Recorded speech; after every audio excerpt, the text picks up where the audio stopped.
ನಮಸ್ಕಾರ. ಇಲ್ಲಿ ಬಂದಿರತಕ್ಕಂಥ ಎಲ್ಲ ನಮ್ಮ ಸಮುದಾಯದ ಮುಖಂಡರಿಗೂ ನಮಸ್ಕರಿಸ್ತಾ, ಹಾಗೆ ಪತ್ರಿಕಾ ಮಾಧ್ಯಮದವ್ರಿಗೂ ನಮಸ್ಕರಿಸ್ತಾ, ವಿಶೇಷ ಪತ್ರಿಕಾಗೋಷ್ಠಿ ನಡೆಸ್ತಾ ಇರೋ ಉದ್ದೇಶ ಇಷ್ಟೇ. ಶ್ರೀ ಮಹರ್ಷಿ ವಾಲ್ಮೀಕಿ ಜಾತ್ರೆಯನ್ನು ದಾವಣಗೆರೆ ಜಿಲ್ಲೆ ಹರಿಹರ ತಾಲೂಕು ರಾಜನಹಳ್ಳಿಯಲ್ಲಿ ಇದೇ ಫೆಬ್ರವರಿ 8ನೇ ತಾರೀಕು 8-9 ಜಾತ್ರೆ ನಡೆಯುತ್ತದೆ. ಈ ಒಂದು ಪತ್ರಿಕಾ ಮುಖಾಂತರ ಮೊನ್ನೆ ನಮ್ಮ ಗುರುಗಳು, ರಾಜ್ಯ ಮಟ್ಟದ ಗುರುಗಳಾದಂಥ ಪ್ರಸನ್ನ ಸ್ವಾಮೀಜಿಯವರು ಬಂದು ಎಲ್ಲ ನಮ್ಮ ಸಮಾಜದವರ ಮುಖಂಡರನ್ನೆಲ್ಲ ಕರೆದು ಆಹ್ವಾನ ನೀಡುತ್ತಾರೆ.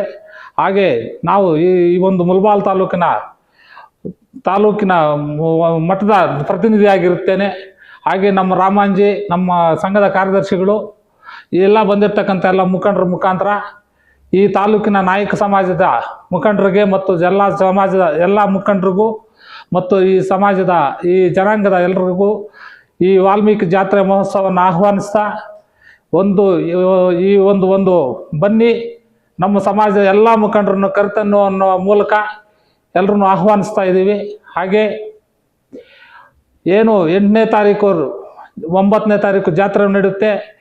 ಈ ಕರ್ನಾಟಕ ರಾಜ್ಯದಲ್ಲಿ 4ನೇ ಜನಸಂಖ್ಯೆಯ 4ನೇ ಸಮಾಜದಾಗಿದ್ದು, ನಮ್ಮ ಶಕ್ತಿಯನ್ನು ಒಂದು ರಾಜನಹಳ್ಳಿಯಲ್ಲಿ ಪ್ರದರ್ಶಿಸಬೇಕಂತ ಎಲ್ಲರೂ ನಾವು ನಮ್ಮ ಸಂಬಂಧಗಳನ್ನು ಒಕ್ಕೂಡಿಸ್ಕೋಬೇಕಂತ ಎಲ್ಲರೂ ನಮ್ಮ ಸಮಾಜದ ಎಲ್ಲ ನಾಯಕರ, ಎಲ್ಲ ಶಾಸಕರು ಮತ್ತು ಸಂಸದರು ಸಹ ಆ ಒಂದು ಕಾರ್ಯಕ್ರಮಕ್ಕೆ ಬರ್ತಿದ್ದು, ನಾವೆಲ್ಲ ಹೋಗಿ ಒಂದು ಕಾರ್ಯಕ್ರಮನ ಯಶಸ್ವಿ ಮಾಡಬೇಕಂತ ಈ ತಾಲೂಕಿನ ನಾಯಕ ಸಮಾಜವನ್ನೆಲ್ಲರನ್ನು ವಾಲ್ಮೀಕಿ ಜಾತ್ರೆಗೆ ಆಹ್ವಾನಿಸ್ತಾ ಇದ್ದೀವಿ.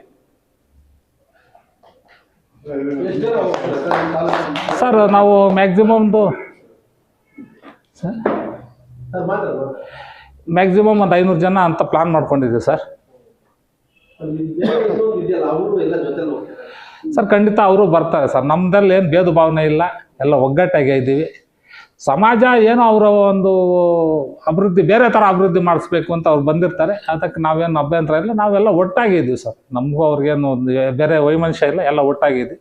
ನಾಯಕ ಸಮಾಜ ಮುಳಬಾಗಿಲು ತಾಲೂಕಿನಲ್ಲಿ ಒಗ್ಗಟ್ಟಾಗಿದೆ ಅಂತ ಹೇಳೋಕ್ಕೆ ನಾನು ಇಷ್ಟಪಡ್ತೀನಿ. ಸಂಘಟನೆ ಇರ್ಬೋದು ಸರ್, ಅಷ್ಟೇ.